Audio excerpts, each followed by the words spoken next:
Ladies and gentlemen, open banking pioneers, a very warm welcome to our campfire. And today we will be discussing consumer duty. Now, this has already been hailed as a milestone in the development of open banking, open finance, open data, and beyond. And I want us all together to understand why. So just do a little scene setting and then with something very special that I want to share with you. So on the 29th of July, the FCA is due to publish its final policy statement for its new consumer duty. Now, the new duty is designed, and I quote, to set clear and higher standards for financial services firms to ensure, and again I quote, higher levels of consumer protection in retail finance markets. Now that is superb and game-changing. Now let's look what our regulator, the FCA, say. And I quote, for many firms, this will require a significant shift in the standard of care that firms provide to consumers, where they consistently focus on customer outcomes and put customers in a position where they can act and make decisions in their interests. I'm just going to read that last bit again because to me, that's absolutely key. And puts customers in a position where they can act and make decisions in their interests. It's putting consumers, that's you and me, in control. And isn't that what we all really, really want? Isn't that one of the key bedrocks of open banking? So the shift, I understand, is away from the financial advisor who is talking to the consumer, you and me. Yeah, it's with the owner, the developer of the product. Now, just think what this means. The consumer's voice is heard by the people, the very people that have the resource, the desire, the innovation, and the data to drive forward product innovation. Now, when this was explained to me, I had a bit of a light bulb moment. It's that connection with a customer, that desire to innovate, and the access to data that has the potential to accelerate the growth of open banking, open finance, and open data, and obviously beyond. Okay, so isn't that hugely exciting and a phenomenal opportunity for us all? And doesn't it really go to the heart of why we all got into open banking and open finance? It's putting the customer, the consumer, you and I, at the very heart of the conversation for us all to have a better financial wellness. Now, we're all beginning this journey and we're all going to travel on it together. So let's start with a solid foundation and a platform of knowledge and understanding. Now, some people have an extraordinary gift of being able to make the complex simple and translate it into everyday life, what it means for us all. Now, I said we had something very special to share with you. And I'd like to introduce you to Seton Ceo of Moneyhub. She's pre-recorded her clip. And when you see us play it, you'll understand why. So sit back, listen, learn, and enjoy. I absolutely promise you'll enjoy this. Let's hear from Sam. Hi, I'm Seton, CEO of Moneyhub, and I want to welcome you to this campfire on consumer duty. Consumer protection laws go back thousands of years, even before the first saddle was invented.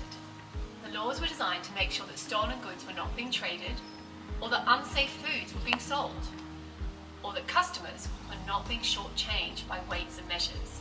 Remember Chaucer's Canterbury Tales and the thieving miller, who fakes the weight of his flour? Today, we have come to expect consumer protection against sharp practice. Imagine you want to buy this lovely horse, Ludico, from me. What would you need to know about him? What would you ask me about him? What could you tell from just looking at him? What if he had an underlying health problem, though? Or some behaviour problems? You'd expect me to be honest and open, to describe the product. Sorry, Ludico, you aren't really a product, but bear with me on this. You'd expect me to price him fairly, and to tell you if he wasn't suitable for a novice rider. And if I didn't do that, you'd have the Consumer Rights Act to come after me. But we can, should, and are going further than that in financial services. A market where the buyer often knows far less than the seller. Consumer duty regulations will help to make sure that any regulated product provider knows their customer as well as they know their products, that they care about their customer's situation and act accordingly. That they do their utmost to ensure that no foreseeable harm will come to their customers. That means a lot more knowledge than we typically rely upon in relation to prospects and customers will now be needed. Knowledge to get the marketing right, to personalise the communication, onboard customers and keep them up to date, to make sure that the product or service sold to them in the first place remains suitable. And for that level of knowledge, we need data. A lot more data than we used to have. Using an open finance platform like Moneyhub opens up that data. It allows the customer to disclose their situation, their vulnerabilities and needs, not just at the point of sale, but ongoing in a way that is secure, private and very convenient for both the customer and the seller.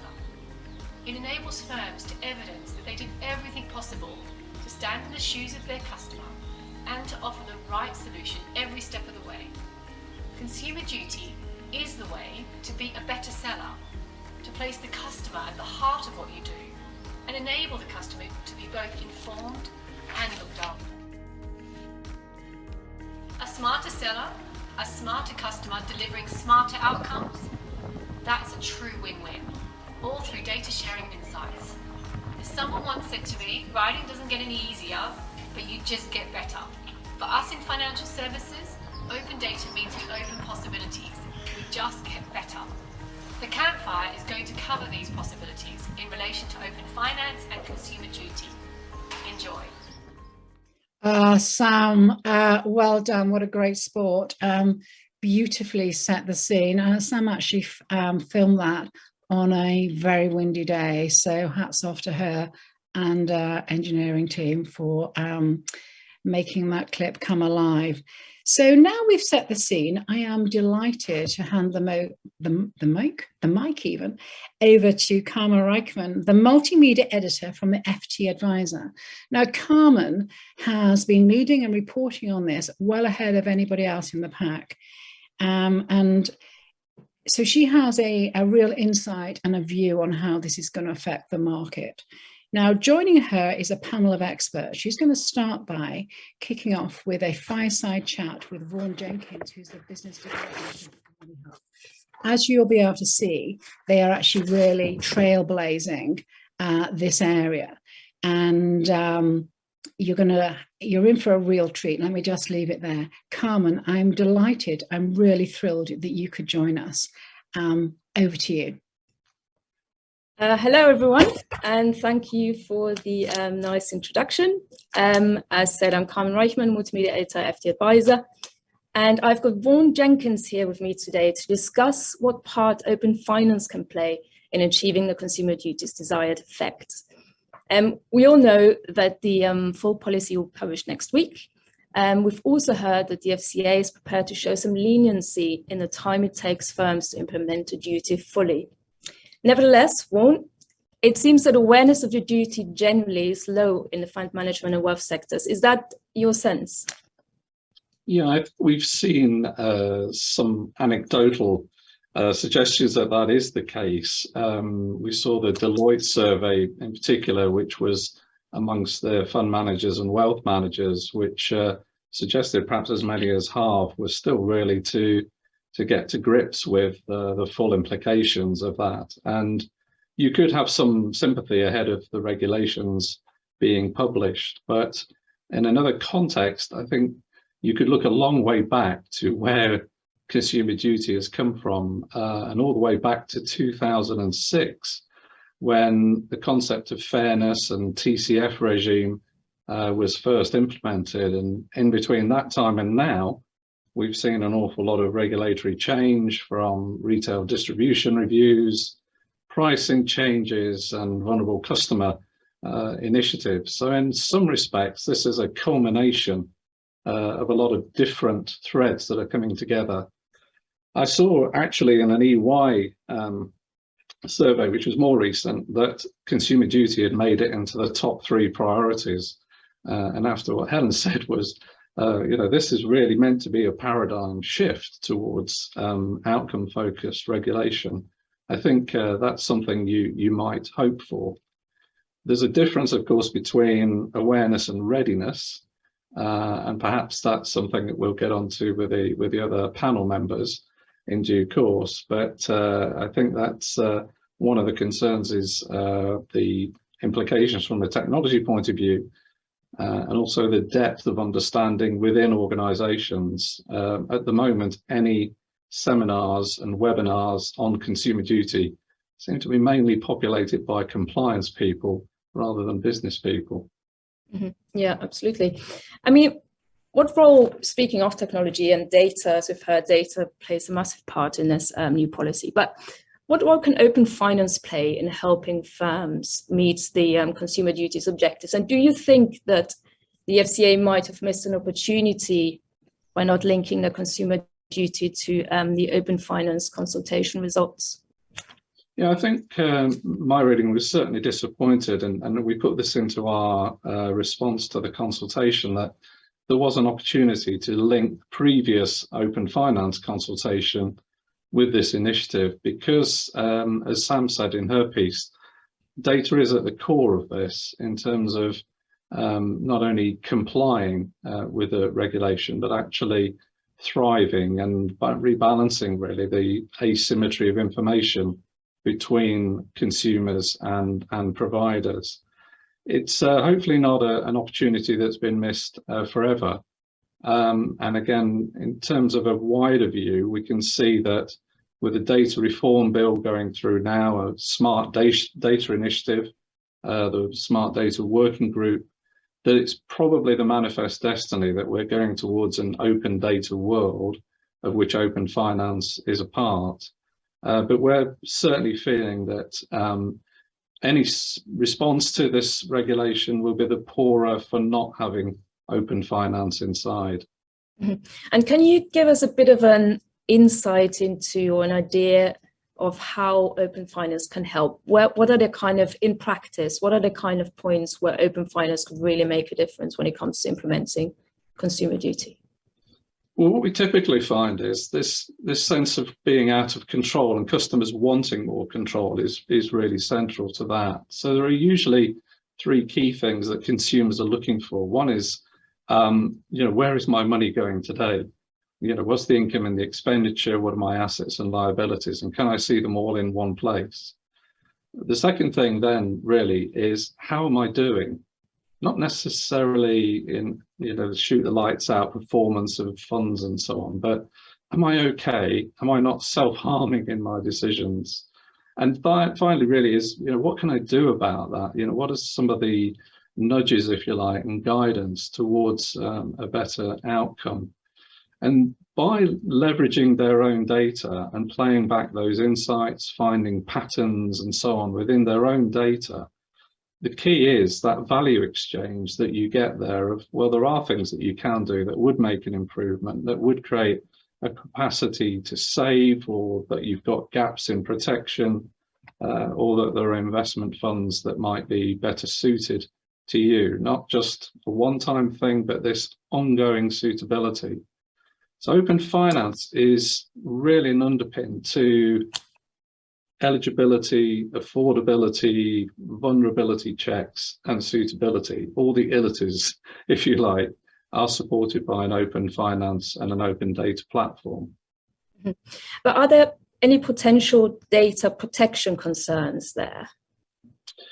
I think the key thing about this is that it's always in the consumer's control. And really, as we've seen with open banking, it's really the confluence of GDPR and open banking that actually creates the most interesting part of all of this, because it's by consent from consumers for their benefit and shared with the provider or the intermediary, and they can withdraw that consent as they wish. But it's fundamentally is about the customer's own data. And what the Smart Data Initiative is all about, consumer data rights around the world, is actually liberating that data for the benefit of the customer themselves. So I think GDPR actually sits very well alongside an open finance platform. Okay, that's interesting. Now, do you think that firms can even comply with the rules of the Consumer Duty without an open finance solution in place? I suppose I'd put it this way, as if I was in a senior manager position and falling under that regime, and knowing that there are open data technologies and platforms out there, I think I'd have to have a pretty well-rehearsed argument for why I'd not investigated or adopted it. And I say that because I think actually it does become the actual turnkey, the engine in a way, for changing from being product-centric to being consumer-centric, which has been much talked about. And it really is actually fundamentally the way now to get to that one-to-one marketing that was, much talked of and dreamed about in the 80s and 90s, is actually coming to fruition now, because the technology is there to hyper-personalize the relationship with consumers as they want it, and to be relevant and useful in terms of the content and spotting changes in circumstances. I think it's that insight and ability to act and inform is fundamental. And say, we certainly feel that firms will need to have that kind of kit to be able to fulfill their duty. Mm-hmm. Okay. We're nearing the end of our little fireside chat before we widen the conversation to the panel. But just one more question. Now, we've seen some lobbying. Well, first of all, we know the FCA has said it might be a little bit lenient in how, it will judge firms who won't be able to implement the duty fully by April next year. But there's still been some lobbying for the implementation date to go back another 6 months. Do you think that's necessary? I think, talking to people in the sector, that there doesn't seem to be an enormous appetite by the FCA to delay it. We've had 2 rounds of consultation now, and as I say, there's quite a long pedigree of moving towards the fair aspects, if you like, of the regulation coming through. So my suspicion is that it won't go back. Now, that's not to say that there aren't some significant operational issues for people to overcome, and particularly, large providers with big legacy books and complex product sets. You will find that timescale challenging, at least to be fully compliant. My sense is, and the EY report suggested about 2/3 of firms thought they would be ready in time. May not be complete, but they would have made strides towards that. And I think the FCA itself is under pressure to have some bite after, steelworkers, mini bonds and other issues. I think there's a real sense that the FCA want now to really try and get ahead on this area, and maybe are increasingly impatient after some 16 years or so since TCF came in. Yeah, absolutely. Time will tell, and it's not too long until we find out, I suppose. It's not. No. Thanks, Vaughan. We'll now widen the conversation to our panel of industry experts, which includes you, of course. And we've also got joining us Jill Jackson, Independent Non-Executive Director at impact investing platform The Biggest Change, amongst others. Tony Crane, founder of Crane Consultancy. Craig Hamilton, Group Director for Conduct and Compliance at Phoenix Group. And Carl Wallace, Compliance and Risk Director at Sesame Bancorp Group. Hi, everyone. Thanks for joining us. Now, we've chatted about the open finance opportunities in implementing the FCA's consumer duty. But the consultation has also caused a stir with the requirement for firms to avoid foreseeable harm to consumers. Did that cross-cutting rule concern you, Carl? I don't think it particularly concerned me, but I do understand the wider concern on that. And I think those concerns are based on something which underpins all of the uncertainty on this piece of regulation, in that it's subjective.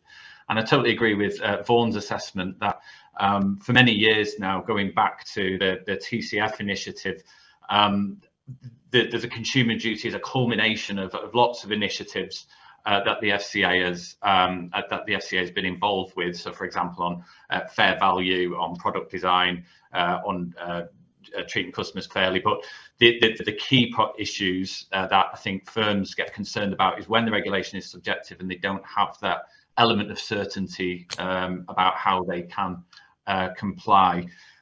Just on that particular point about avoiding foreseeable harm, what the FCA is getting at there is it's not saying that every single individual customer can never achieve a poor outcome. So, for example, you could sell or advise a customer to purchase a mortgage and they may have the home repossessed, but that's not within the firm's gift, so long as they understand what those risks are, or the firm reasonably believes that they understand what those risks are. It's not really about avoiding that. What it really is about firms being able to demonstrate that they're taking active steps to avoid that harm at a firm level. And some of the things that they will have to do to demonstrate good outcomes, such as reviewing the products and services, reviewing the price and value, ensuring customer understanding, will all go to supporting compliance with that rule. So I think it's more of a firm level, and I think that's why I'm not necessarily concerned about it, because that's within the firm's gift to achieve. Mm-hmm. Yeah. Craig, what do providers think about this? Hi, good afternoon, everybody. Thanks for having me. Yeah, I don't disagree with Carl completely, but as somebody wiser and wittier than me in the manufacturer product provider space said recently, isn't everything foreseeable with hindsight? So, I think we still have this, and I've been in the industry for 26 years, financial advisor, regulator, now compliance director. That'll never go away, so it's not a new problem. But there's always this niggle about politicians change, FCA leadership changes, the kind of vagaries of what's in fashion or what isn't changes over time, and it's the providers, the distributors, the IFAs, the asset managers who ultimately pay the bills, and thus it's ultimately the customer that pays the bill. So Carl's right, it's within our gift to define and control foreseeable harm. I agree with that, but we should just always recognise those kind of persuasions of those who set the policy and the rules may shift over time. Mm-hmm.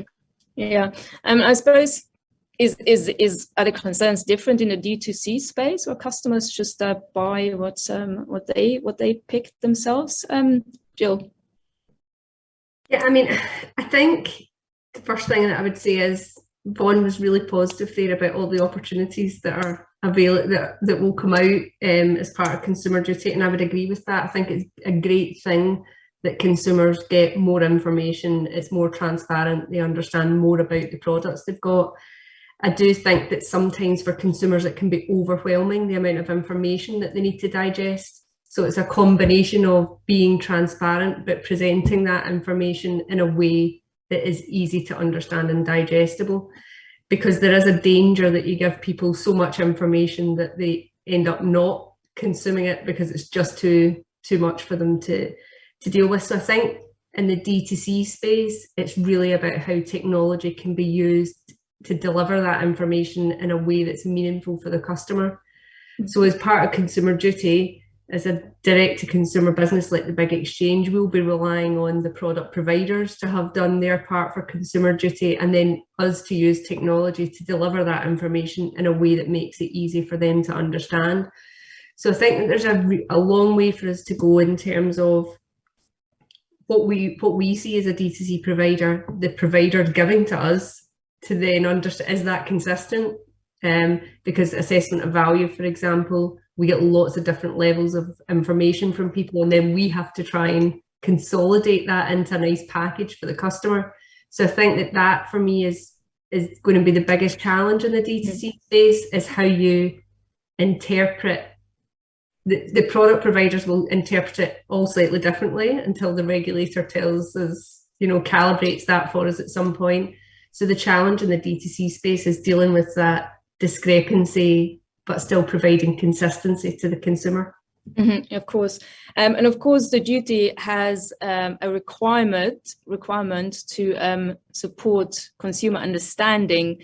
But this, as you've already alluded to, seems to be somewhat at odds with the certain complex information that needs to be provided according to the FCA's rules to consumers, such as key information documents. Now, I mean, what do you think, Vaughan? Will this leave consumers better informed overall, or just baffled? Well, I think it's really important, first of all, that we do have informed consumers, because it's one of the preconditions really for a healthy market. And in fact, in some respects, we get the regulation and the legislation that we deserve because firms, have preyed on the asymmetry of information in the market for so long. It's not even as though, the FCA are saying that, consumers, shouldn't be responsible for their actions. I think what they're actually saying is that sometimes they can't actually act in an informed way because of the obfuscation really of the market, and that they don't really get a fair run, if you like, at making informed decisions. I think when it comes, to implementing this, I think it is a little unfortunate, I must admit, where you get this layering up effect. So by bringing in consumer duty and sitting it on top of the handbooks, you do have this potential clash between the information that must be disclosed, which can be very opaque, and yet over the top of that is this requirement that that its message, received and understood. So I don't think that sits entirely comfortably, and I think that is a challenge for firms in the implementation period. Yeah, there is, Carmen, there is an irony here. There is an irony here, as Vaughan's pointed out, which is regulators in Europe and the UK had this kind of relentless drive for disclosure in whatever form. Yet now the FCA's saying, well, actually, we need you to do more to evidence customers understand. But they're the ones that have instigated, partly through our own fault, perhaps, as Vaughan says. But there's a massive irony for me here, because what's really interesting about understanding that outcome is you could evidence, and we can today, that a customer understands the information we've given them. We've got evidence of that, as you would hope. But that doesn't necessarily equal a good outcome, because the customer might go off and do something completely different than the information is telling them. And that's something the FCA has not grasped, to be frank. Yeah, that's a fair point. I mean, it might be a slightly different issue in the advice space when it comes to this, because hopefully hopefully advisors would have taken on a role of explaining what the meaning of everything. But nevertheless, in the advice space, this has been an issue for a while, with things like suitability reports that are endless pages that nobody reads. Carl, what do advisors think about this extra layer and conundrum that we've just discussed? Yeah, I totally agree that it does present a challenge for the reasons that Vaughan and Craig have outlined.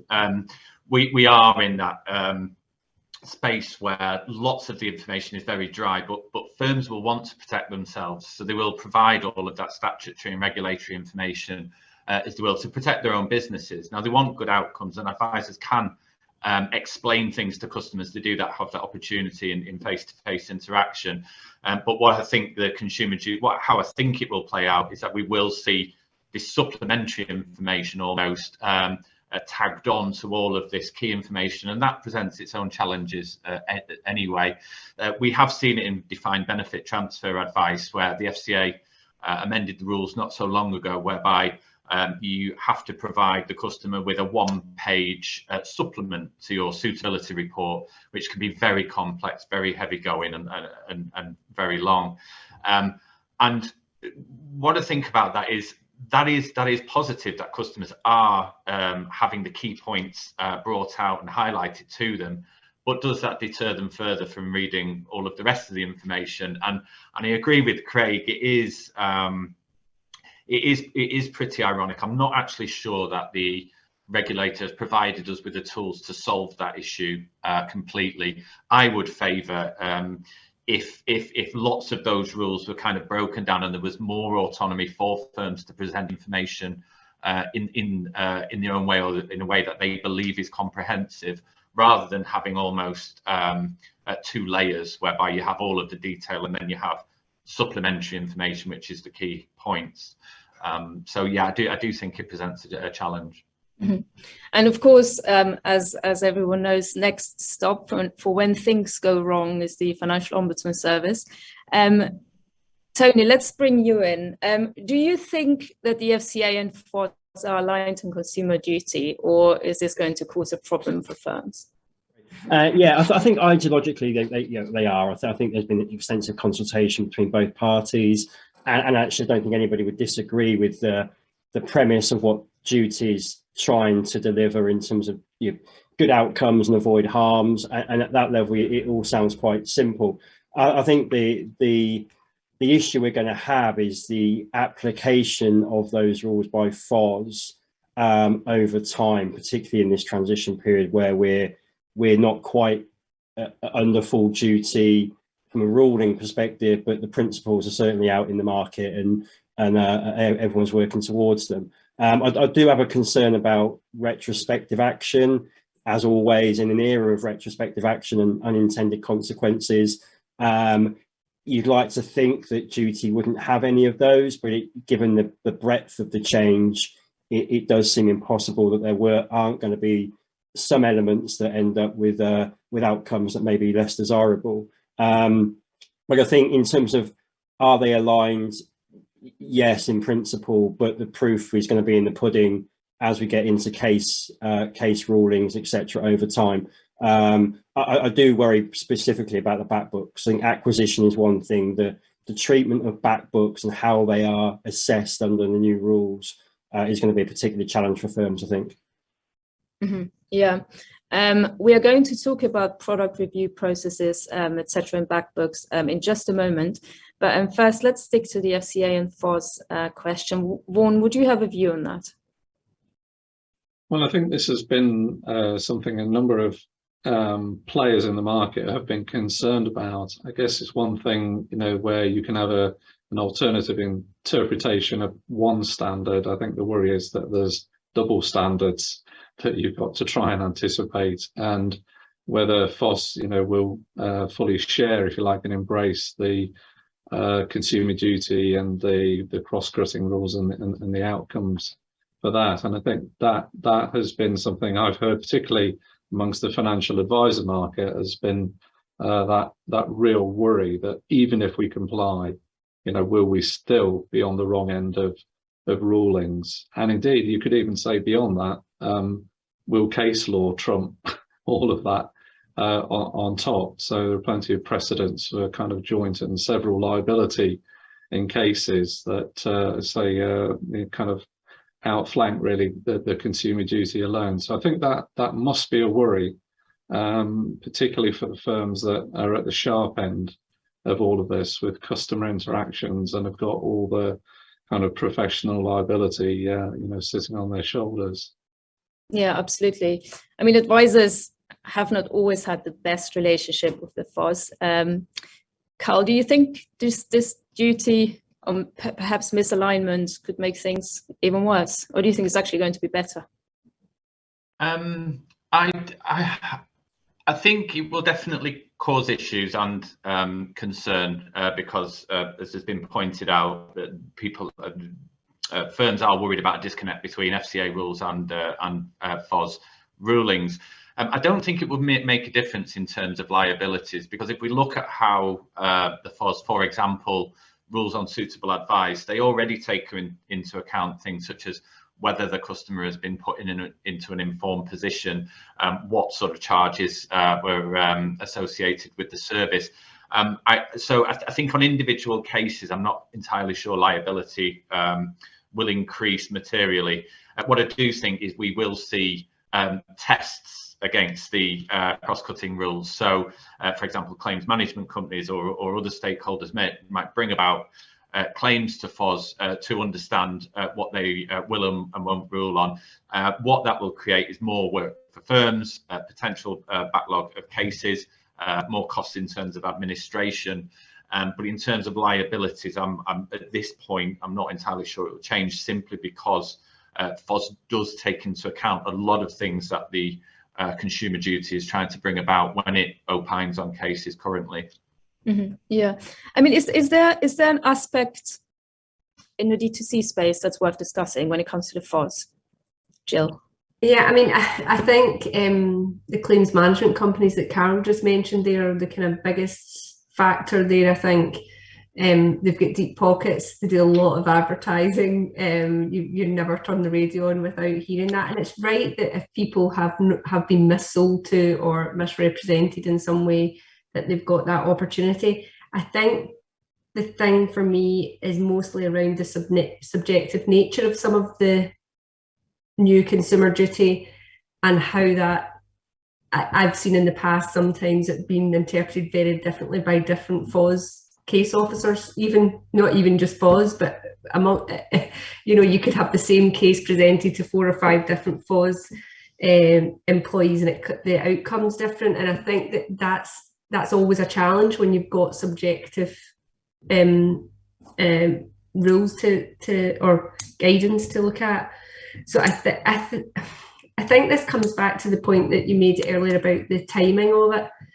I think delaying it delays the pain for the industry on this. I think that we almost need to get this done in April, because all of this stuff is going to happen, and the sooner we find out, the better, to really get an understanding of, and when I say pain, I don't mean pain, I mean in terms of us operationalizing the consumer duty. I don't mean it's not right that customers get better outcomes. We all agree with that, but there's no denying that this will take quite a lot of work to bed down, from product providers to IFAs to across the whole industry. So I think, and the asset management's got a bit of a march on this, I would say, with the assessment of value work that they've already done. So there'll be some learnings there that can be taken on. But yeah, I think in terms of FOS, consistency of approach is really going to be key, because the industry is going to be wrestling with how we do our best for these customers, and consistency will really help with that. Yeah, absolutely. And of course, there is this other added kind of layer, I suppose, of the primary versus the secondary kind of responsibility. So there'll be some requirements on providers to oversee parts of the distribution chain where they don't even have a direct interaction with the customer. Carl, do you think that the buck stops with the advisor? And could this regulation make financial advice even less attractive? I don't think it would make financial advice less attractive, but I think the issue is a very important one. I think there has to be considerable collaboration between product providers, advice firms, and other stakeholders within the distribution chain, whether they be finance providers, tech companies, and so on. I don't think it's an optimal position if product providers are almost pseudo-regulating what might constitute value through distribution, and vice versa. And I think there is ambiguity in the consumer duty as it stands. On the one hand, the FCA is saying that these rules don't mean that those within the distribution chain have to oversee others within the distribution chain. Yet clearly through product governance rules and in other elements of the duty, there is an obligation on providers and everybody else in the chain, for that matter, to ensure that there is no issue when the total sum of the parts is taken into account. So, for example, all costs associated with a certain product or service. Because of that, I think that there is the potential for friction between different stakeholders in that distribution chain, and that's why I think it's so important that they work together collaboratively before implementation to iron out and make sure that any response is proportionate. Everybody needs to get comfortable in a distribution chain about not only their part, but also, as I say, the total sum of the parts. But that does require collaboration, and I can understand there will be some nervousness. We have already seen with the fair value initiative that the FCA has undertaken recently, product providers sending out questionnaires, for example, to those that distribute its products to ask about charges and so on. And yeah, I just think it needs some collaboration so it works as well as it can for consumers ultimately.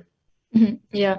Carmen, yeah. can I just come in on the word there, friction? Yes, absolutely. Yeah, you were going to be asked next. All right, okay. It's my passion for our customers and the subject. Yeah, I mean, Carl's use of the word friction is really interesting, because I agree collaboration is probably the way forward, because, again, has the FCA thought about the senior manager and certification regime, where a firm has senior managers who are regulated, and it has regulatory permissions or activities under its permission that it and its senior managers are accountable for. So how then do you kind of expect my firm to take more responsibility over Carl's firm when actually that arguably cuts into the SMNCR? And they haven't thought about that, or if they have, they haven't articulated what they think. Sorry, can I just respond to that, Craig? I totally agree. Maybe it would work in their favour, if I'm honest. But I absolutely agree in terms of the responsibilities under the senior managers regime. When it comes to distribution chains, I think it's twofold, really. Each party has to acknowledge that other parties will have their own individual responsibilities, and then there's a collective responsibility overarching. And I think that it's entirely the point I was trying to make, Craig. If too much onus is put on individual accountabilities and how they are run, we could end up with a cottage industry of, as you say, providers potentially overseeing in some sort of pseudo-regulatory way the activities of others in the chain, and that just can't be optimal. So I do think there has to be, as you've suggested, the acknowledgement that there is individual accountability within firms, and all firms have to meet the consumer duty as they have to with the obligations under SMCR. Yeah, absolutely. Tony, do you have a view on that, perhaps with regards to the difference between a point of sale and then the ongoing kind of suitability? Yeah, I think this is the crux of it for me, and this is where the real commercial opportunity, in my opinion, lies within consumer duty. I think we'd all be fairly comfortable, I think, that at point of sale, existing regs, rules would ensure that the product is suitable. Where the industry, frankly, isn't good is then ensuring that whatever that desired outcome was at the point of sale is actually the outcome that is achieved at the end of the product period. Setting aside the advice market, where clearly there's reviews ongoing throughout that whole process. When we take a mortgage as an example, and a customer that takes a 2-year fixed rate, and then they drop onto a standard variable rate after that 2-year period, and for the next 20 years are paying over the odds on that product, we'd all say not a great outcome. But what do we do about that, and how do we interact, and how do we intervene in that process? And so I think the firms that have got access to the best data, have the best relationship with their customers, are going to be the ones who are going to have a better chance of evidencing suitability throughout the term. They're then likely to build better products because they're going to understand the additional features and flexibilities that typical customers might want to have, and therefore the product doesn't change, but we've got these additional features now that can absolutely ensure that it remains suitable throughout the term, and that becomes a customer acquisition tool. So I think this ongoing ability to not only confirm product suitability, but then build out your proposition to meet the future needs of your customers based on data and behavior of your previous customers. I think that this is if there's a nugget in there from my perspective, this is the nugget, and the firms that solve that problem, I think in my perspective, will be the ones that really run away with this from a commercial perspective. Mm-hmm. Okay. Okay, let's move on to talk a little bit about product reviews. I believe that firms will need to review and potentially update the product review processes to ensure they meet the consumer duty requirements. I imagine this to be a quite big challenge for firms with large legacy books, isn't it, Craig? Yes, it doesn't take a lot of imagination just to think that it would be a challenge. I think product reviews, from my perspective, 2.5 years into this job here, are mature, well developed, have the right components, focus broadly on the right questions. Of course, as Jill touched on, for the asset management industry, FG 16.8 back in 2016, really sort of focused the minds of product providers, manufacturers with closed or existing products, and that's where you started to see assessments of price or value start to emerge. So I think we've got some good foundations. The challenges are, if we've got value for money today, or fair value, what is going to be different about that post consumer duty? And one of the things we're grappling with is we can equalize or improve the price and the service for customers in our closed products, and we've done that in numerous examples. But actually, what we haven't got today probably is the services that are wrapped around a proposition or a product, like the ability to go online digitally, to chat to somebody over email, to pick up the phone. We don't really have a value around that in a monetary sense. And I think that's where we have to really look closely from our perspective when it comes to evidencing fair value, because I do think the new duty and fair value won't necessarily equal how we do value for money today. So that is a challenge, as is communications with customers, where talking to my peers at Aviva, Prudential, Scottish Widows, Sun Life of Canada, we all agree that sending an annual statement, pension, whatever the product is, once a year, that isn't going to cut the mustard. And that's a good thing. That's a good thing, right? Because there is inertia, there is a lack of engagement. So we have to think very thoughtfully about how we interact more with our customers in existing products. And it will be a positive overall. Yeah, no doubt. Speaking of value assessments, Jill, you alluded to them earlier. And it seems that firms will need to produce annual value assessments across the board. Now, asset managers and insurers have already had to do that. And as Jill, I'll go to you straight directly because you alluded to this issue earlier on. Do you think that the fact that they've been doing this already will put them ahead of the game compared to, for example, banks? Yeah, I mean, you can only imagine so, right? So the asset management industry and insurers are on year 3, I think, of value assessments. And in that time, the regulator has also come out and said where they felt people were not interpreting the guidance as they should. So they've not only have they been doing it for 3 years, but they've kind of had their school report card on it as well. So they've definitely had an opportunity to improve it. I think that without a doubt, they will be able to use that as the starting point or the building blocks, as Craig's just said. I think the challenge is around the data that's being used just now is all for quant. It's all quant-led data, right?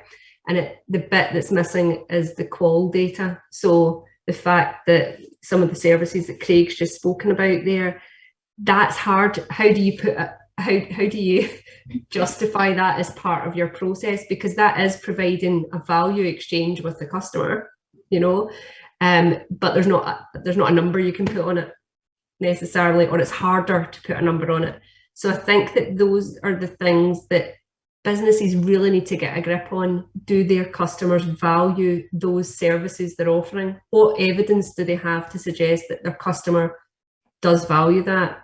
And if so, how do they then factor that into their process? So I think, as using the example that Craig's just said, they're sending an annual statement and not seeking any form of response isn't going to be okay. You have to have some level of interaction to be able to demonstrate there's value.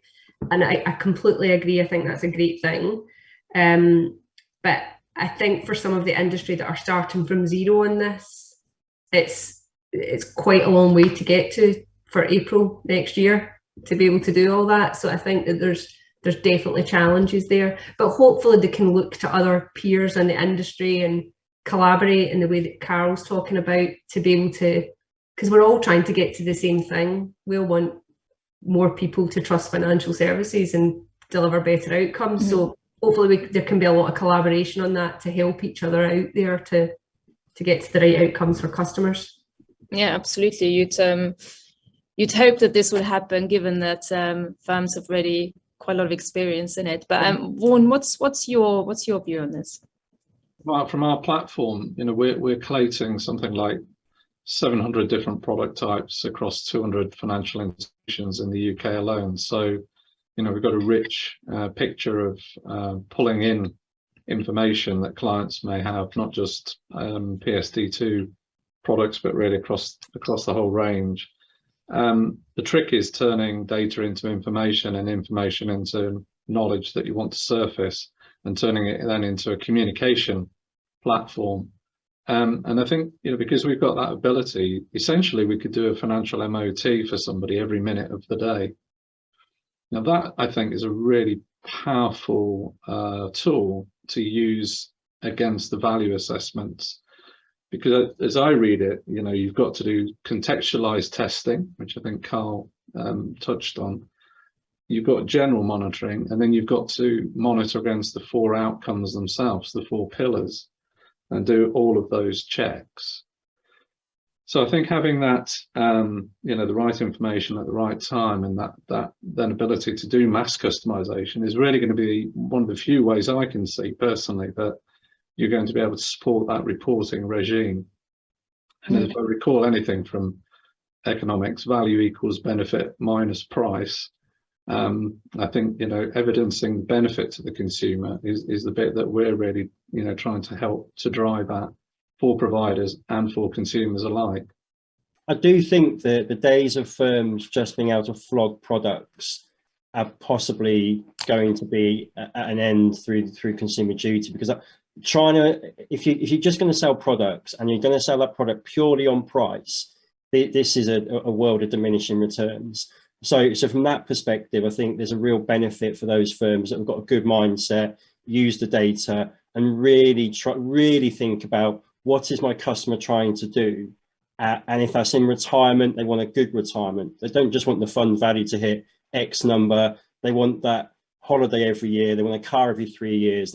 And that more emotive side, I think, is really going to come to the fore. And I do wonder whether the legacy firms have got that mindset internally to make that kind of seismic shift. Mm-hmm. Okay, thanks for that. Lots of food for thought. Now, we've actually got some questions from the audience, but before we go to them, I'd like to ask each of you a final question, same question. Please answer in just a sentence, basically, so we can move on to the audience questions. And it's that we've basically talked a lot about challenges and problems and missed opportunities, but what are the opportunities in the consumer duty? Let's start with you, Tony. I think it's simple. I think we've got the opportunity. If you deliver consumer duty well, you change lives, and ultimately that's what we're all here for. And therefore that should be the legacy of this change from, in the regulatory terms. FS restores trust because we change lives. Great. Jill? I think for me, getting more people engaged with the products that they've got is a huge opportunity here. So finding a way to make, you know, that product that you get the annual statement about something that you actually engage with is a real opportunity for the industry. That and enlisting more trust, which we know our industry is always comes up short on. Mm-hmm. Nice. Craig? We don't really need lots of rules and guidance to secure a good outcome for our customers. Oh, not such a good take on the consumer duty opportunities. Fair enough. And what about the advice space, Carl? Oh, sorry. Yes, advice space, Sesame. Yeah, so I think for customers, I think there will be an increase in understanding and knowledge, and I think that can only be a good thing. And in terms of advisors, I think it's an opportunity to really demonstrate and recognise the value that advice firms can provide. That's what I would say. Great, thanks very much. So let's turn to the audience questions. The first one is, when do you predict we will start to see the benefits of consumer duty? Vaughan, let's start with you. Well, I think it probably starts in debates like this. I mean, I do actually have some sympathy with Craig in a way that, you know, the concept that, you know, you wouldn't do anything or sell anything to, you know, a consumer that you wouldn't want your family member to have seems like a pretty simple principle, really. I think it's just called, you know, being sort of humane to people. I suppose, sadly, there's a bit of a track record that shows that, you know, bad people do bad things, and that's why we get this sort of regulation. Yeah, I think, as I say, that we can begin to expect some dividends from this before April 2023, because I think it helps, you know, with mindsets, and not just about complying, but actually about, you know, some of the kind of ethical thinking, perhaps, you know, that needs to go on. And I think if it stimulates more of that, it's got to be a good thing. And for us, you know, as a firm, I mean, we do try and live by, you know, this strap line over my head. You know, we're all about enhancing financial wellness, you know, of individuals, businesses and communities. And yeah, I think, as I say, the debate, the alignment of how firms work, not just products and processes, but how they interact with customers, is probably going to see some benefits even before the deadline date.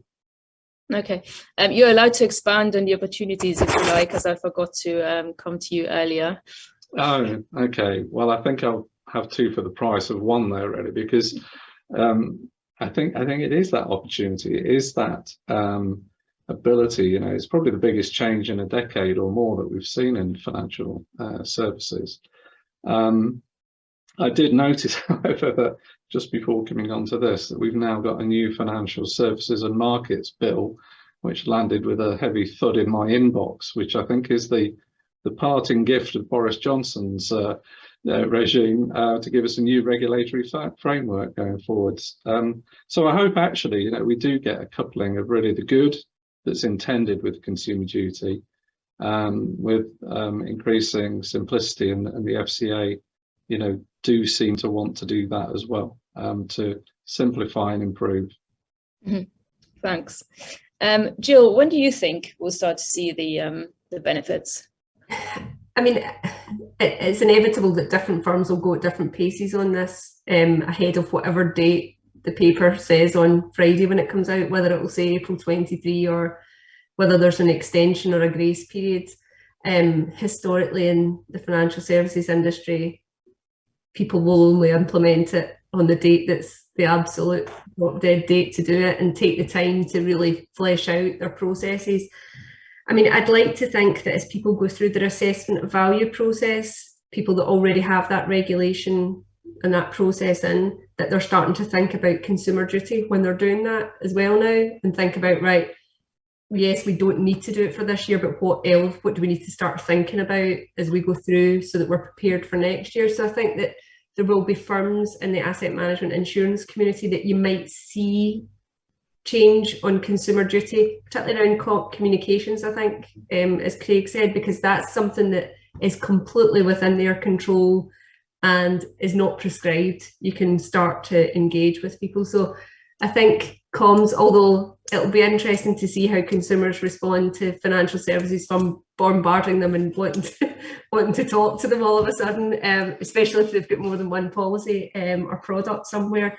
So yeah, I would like to think in the industries that have already got those building blocks, they'll start to see it sooner than April next year. I think in some of the other industries, it might not happen until they really need to implement it. Mm-hmm. Okay. Now, Tony, what advice would you give to those feeling overwhelmed with the impending changes that the consumer duty brings?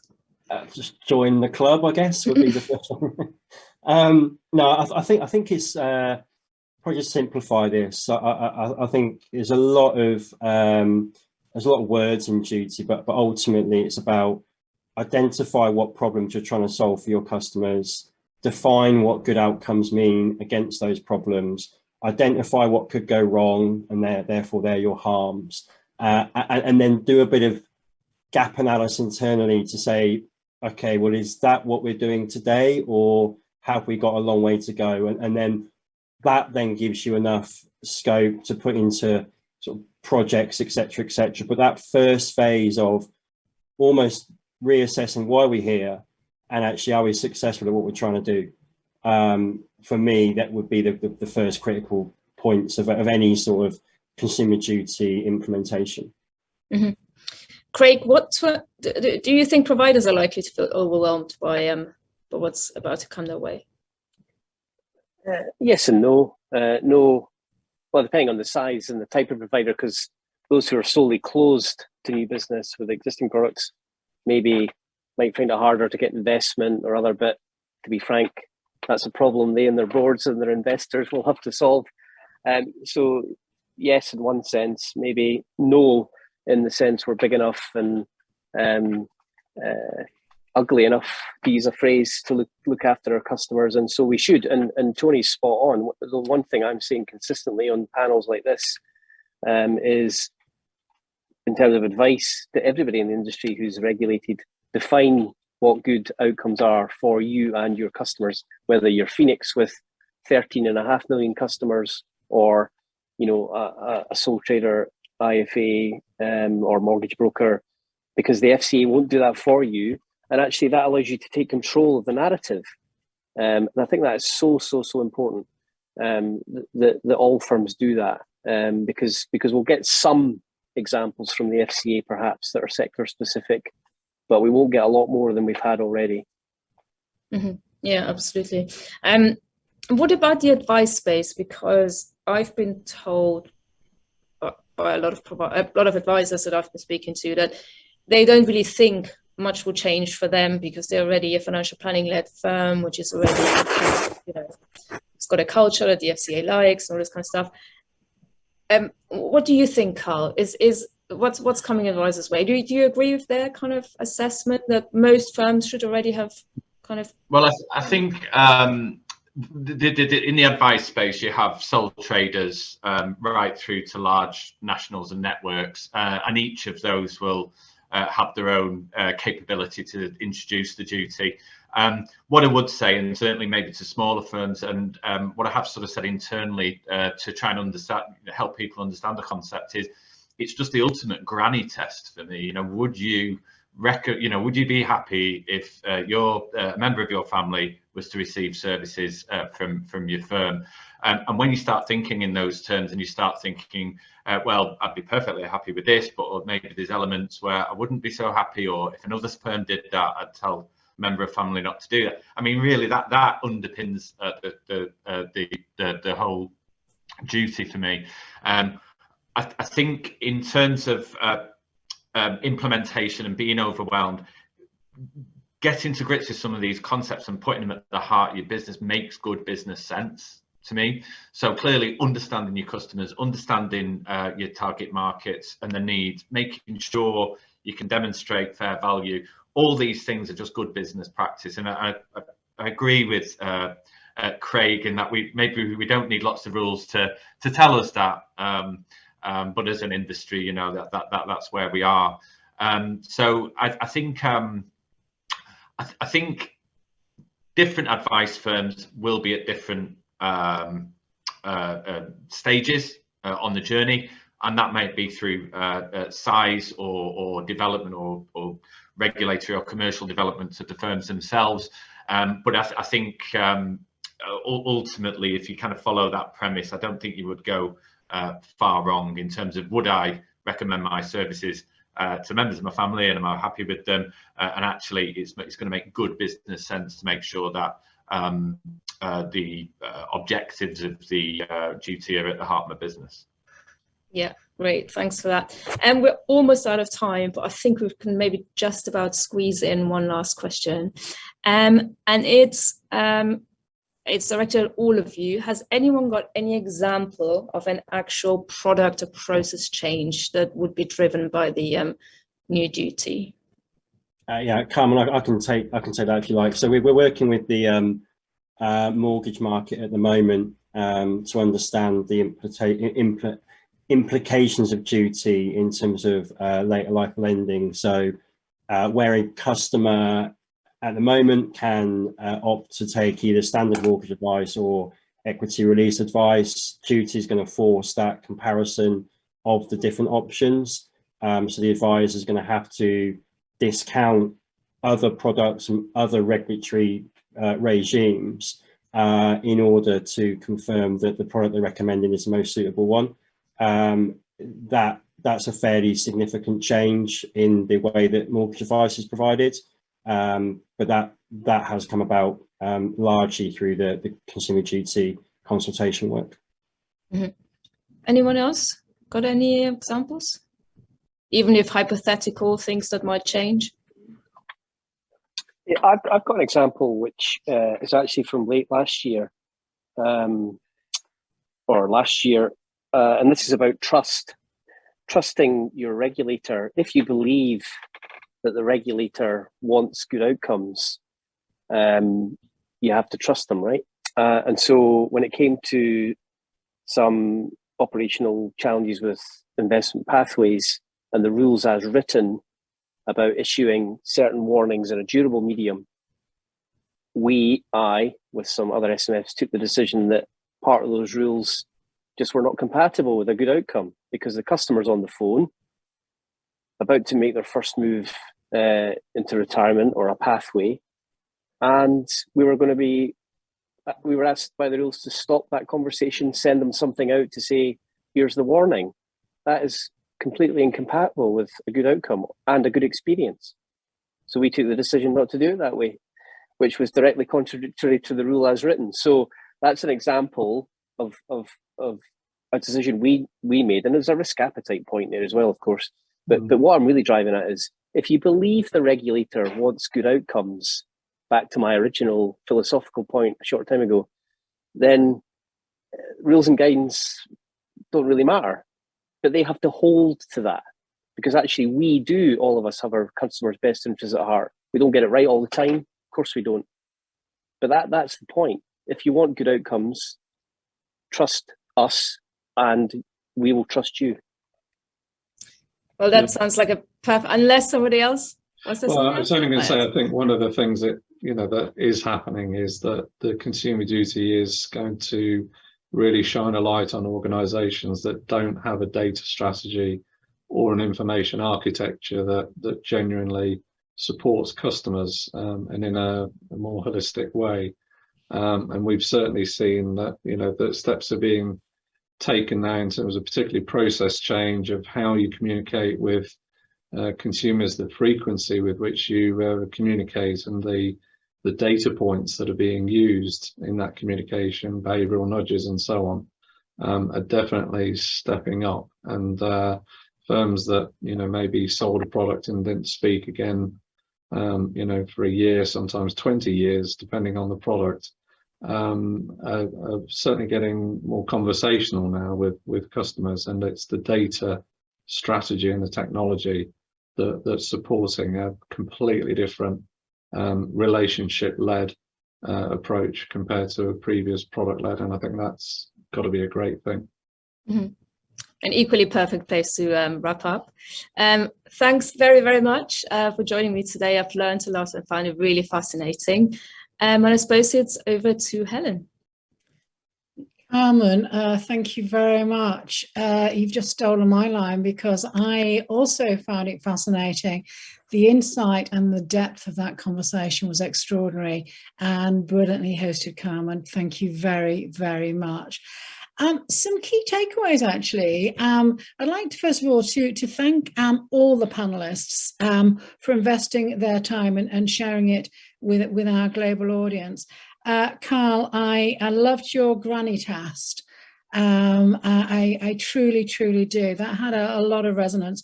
But also, you know, when everybody was talking about it being life-changing, Jill, and we were talking about the product engagement and building trust in the marketplace. The building trust is when you read what the FCA want to achieve. That's a key takeaway for me. So, but Vaughan, your financial MOT would be a very, very powerful tool, particularly with some of those stats you were saying. You know, 700 product types, over 200 clients. You certainly are positioning yourselves well to flourish in this marketplace. So I would love to listen to that again, and I will do over the weekend. So I want to thank our audience for the questions that they've sent in, and what I do know is that those will keep streaming in, so we will feed them to the panelists.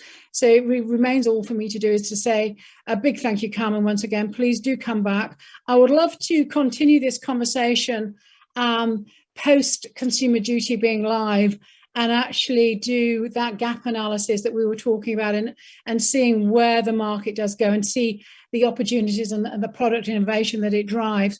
But also wanted to thank our panelists for being so generous with their expertise and their insight. OBE is taking a break for summer in the UK. It's our holiday time. So we will be back in September. So for now, I would like to thank the OBE team. They will be sharing this online. They work very, very hard behind the scenes for our global audience, which is now sort of 17,000 plus. So this has been a very timely conversation. So please do share it with your colleagues, within your own organizations, and with your network, because this has been educational. It's very, very informative. And I would like to thank Moneyhub for helping us produce this and actually getting the timing right. So there is one person at Moneyhub that works equally hard behind the scenes, as does my team, and that's Ingrid. So Ingrid, I know you should be on holiday, but if you are watching this, and I'm sure you will catch up, thank you very much for all your support. And to Sam and her stable scene, which I'll stay with me for a long time. So all that remains to me is to say thank you very much to absolutely everybody that has made this happen. Wishing you the very best. And if you're in Europe, enjoy your summer. For those of our audience that are in Brazil, enjoy that winter time as well. Take care. The very, very best wishes. Bye for now.